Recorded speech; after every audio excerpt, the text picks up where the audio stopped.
don't think so, no.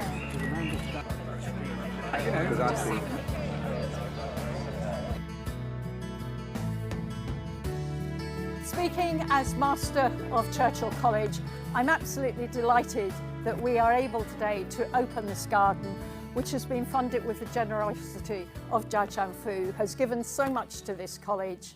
Jia Chan was an alumna of the college studying education here, and her commitment to education is really heartwarming, and we're absolutely delighted that she is able to come back to the college.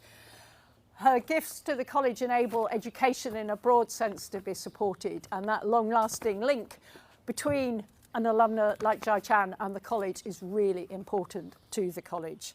So thank you so much. Today, the 10th of May, is actually a rather special day. Anyhow, it's the anniversary of the day that Winston Churchill became Prime Minister in 1940. So it's a very happy sort of coincidence of dates. Jia Chan, as many of you will know, is a journalist with Phoenix TV, and recently she interviewed the university's Vice-Chancellor, Stephen Toop, and he has asked me to say he's really sorry he can't be here today. I think he's in America, but I may be wrong. But he sent me some words to read out.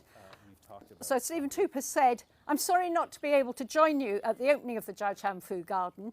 It is my sincerest hope that the garden will be a symbol of Churchill and Cambridge's close relationship with China and underline the importance of our international engagement, as well as celebrate Jia Chan's generosity towards the college.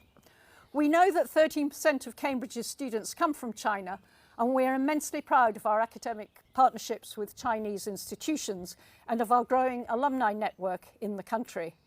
As Vice-Chancellor, and on behalf of the wider university community, I would like to express my thanks and good wishes to Jia Chanfu for her generosity and support." So that's from Stephen, and I'm sure he would have been here if he could. So we're here in this very special garden. It's still maturing. I think we can see how beautiful it will be when it's in full bloom. And it's really nice that we have the white wisteria, Wisteria sinensis, alba, which is from China. And you can also see the two beautiful stones we have, this one here forming the centerpiece, and the other one at the entrance to the garden, which Jia Chan very generously shipped from the Three Gorges in order to form a sort of focal point in the garden. So the Three Gorges is close to Jia Chan's hometown of Chongqing, and it seemed a very special way of marking the garden. The garden has been designed and created by John Moore. I'm looking for John. John is hiding back there, and his team in consultation with Jia Chan. And I'd like to take this opportunity to thank John and his team for everything. It has turned into a spectacular garden. So thank you, Jia Chan. Let me now pass over to you so you can formally open the garden.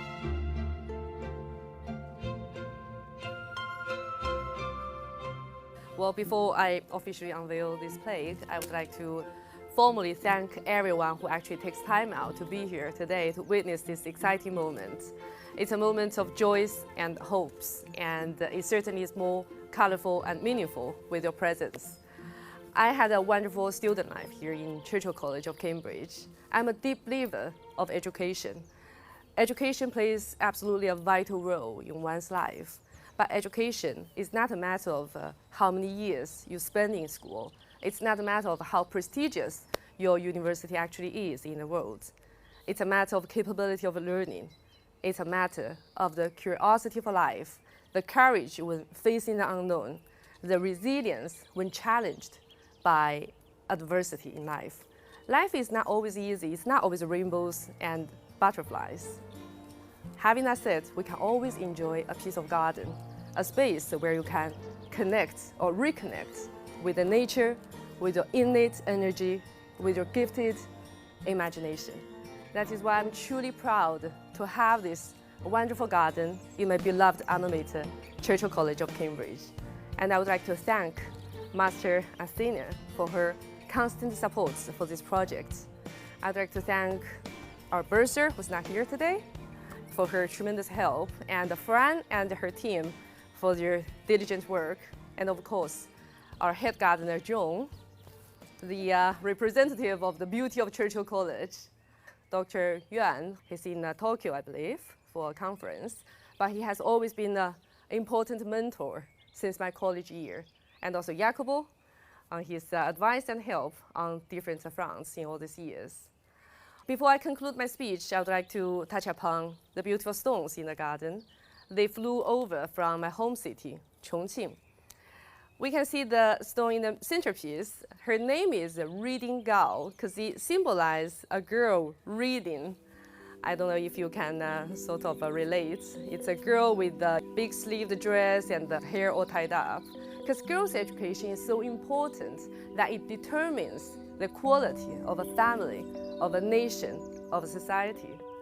But this piece of stone, when I look at her, the uniqueness of the stone is a girl reading, but in an elegant and typical girly style. I know it's a trend to talk about gender equality, but I always say that gender equality is not gender similarity. The elegance, the sweetness, the cuteness that women stand for should always be preserved and kept, because it's as if a garden in life. It's all sweet and fresh and indispensable. And we have another stone over there. It's called screen. On the screen, one can see through the future with the modern technology. One can also see the history because it's always there, witnessing what is happening around. And on the screen, one can always reflect him or herself from where you see the world. Beside the screen, the stone from my home city, there is an apple tree Master and I planted together 3 years ago. Seeing them all together, I'm truly grateful for the fact that horticulture, an art of a beauty that can actually bond all of us together. And by us, I mean everyone who craves for peace, for beauty, for love. Thank you. So here we go. 1, 2, 3. Okay, here we go. And I can say a few words about this calligraphy.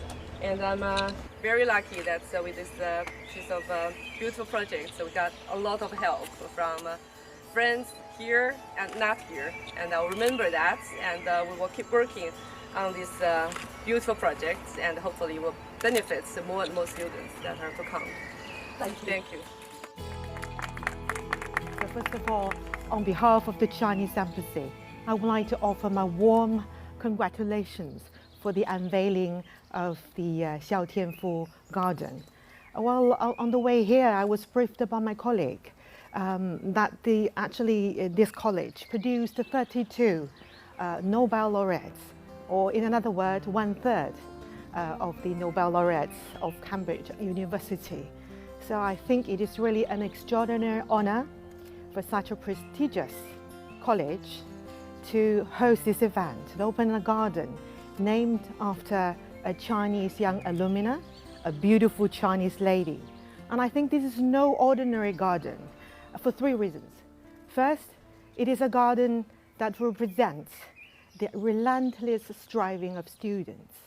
Of course, naming the garden after her is not only a recognition of her career achievements, I think it also embodies the appreciation and expectation of Churchill College for the young generation to have the courage and desire to strive for their dreams. And second, it is a garden that hails the sense of responsibility. Educated in both China and the UK, Ms. Fu is a beneficiary of the educational and cultural exchanges between our 2 countries. So I think the garden will encourage and inspire more young people to take up the social responsibilities, to work for public good, and also work for cultural and educational links between China and UK. And number 3, it is a garden of China-UK friendship. We all know the friendship of the people, or between the people, holds the key to state-to-state relationship. And today there are 190,000 Chinese students studying here in the UK. And probably this figure has doubled, or more than doubled, the time when Ms. Fu was a student here. So looking ahead into the future, I certainly hope that there will be more stories of Xiaotianfu Gardens in our bilateral relationship. Well, Chinese people often say, a single flower will not make a spring. I think this saying represents Chinese traditional philosophy that harmony arises from the ability to appreciate the beauty of diversity. And this is actually the exact soul of Chinese gardens. Therefore, it is my sincere hope that as we enjoy Xiaotianfu Garden, we would be able to appreciate both the beauty of a Chinese garden with two beautiful stones, but also the charm of Chinese philosophy. So in conclusion, I would like to offer my warm congratulations to the opening and unveiling of Xiaotianfu Garden, and I also hope that from this garden will flow not only fleeting flowers, but also long-lasting friendship between China and UK. Thank you.